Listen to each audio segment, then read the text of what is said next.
Okay, this video is about interest. This is specifically the Edmentum Logarithmic Models Mastery Test.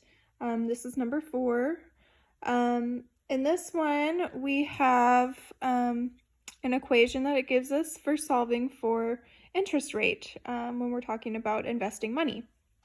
So P sub t, this is the amount of money that we have after a certain amount of years, after some money has been sitting for a certain amount of years.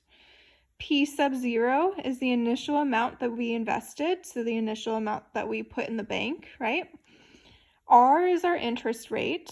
This is how much our money will grow over time. And then T is the time that has passed. Okay.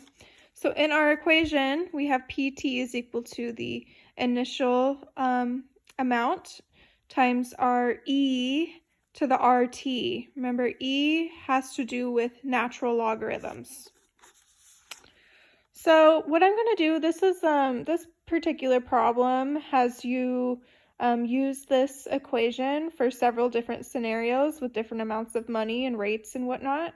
And it's in a table. So this particular video, I'm only solving the first line of the table, which I'm lettering A, and the third line of the table, which I'm going to letter C, so that you realize that that's the third one, okay?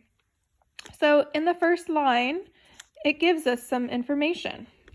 And that first piece is that right now in our bank account, and if we check it at this very moment, it says we have $984.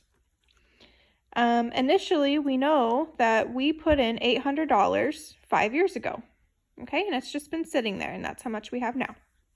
So our goal is to find the interest rate in this particular problem. So I plug everything in according to my problem. I plug everything in. And the first thing I need to do is divide by 800. So I do that. And that's what I get. 1.23 is equal to E to the R times 5.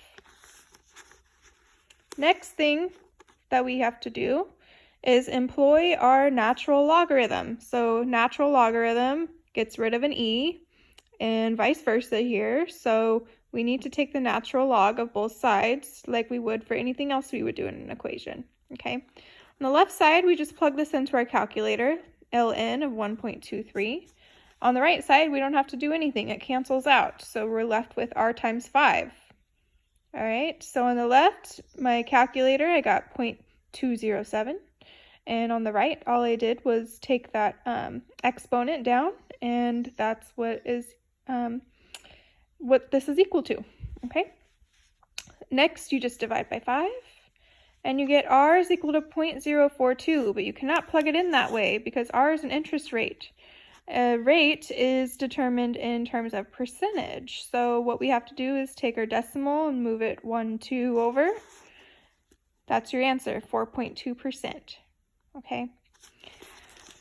Now for part C, you see I started with B and realized it was the same problem with different numbers. Part C is a little bit different because instead of solving for interest rate, we have the rate. We're actually solving for time in this case, okay? So my initial, this is my initial, this is what I have now. So what I currently have in my bank account is this $1,111.50. So that goes on the left. What I initially had invested was $950. And I put in my interest rate as a 0.045, not 4.5, 0.045, because when we're talking about percentage, if we're solving with it, we have to put it back into the standard decimal notation, okay? So from here, divide both sides by 950, and here's what you have. 1.17 is equal to E to the power of 0.045t. Now we have to employ our natural logarithm again. So take the ln of both sides, just like you would for any other equation. I'm missing an equal sign. This should be equals right there. Okay, so those are equal. And on the left side, you plug that into your calculator. And on the right side, the ln and the e cancel, and you're left with 0.045t on the right. There it is. So on the left, when I plug that in, I got 0.157. And on the right, I have 0.045 times t. And this is a very simple equation now where all I have to do is divide by 0.045 on both sides. And I'm left with t is equal to 3.5 years. So after 3.5 years, if you start with this amount of money, you'll end up with this amount of money if that's your interest rate. And that's all there is to it.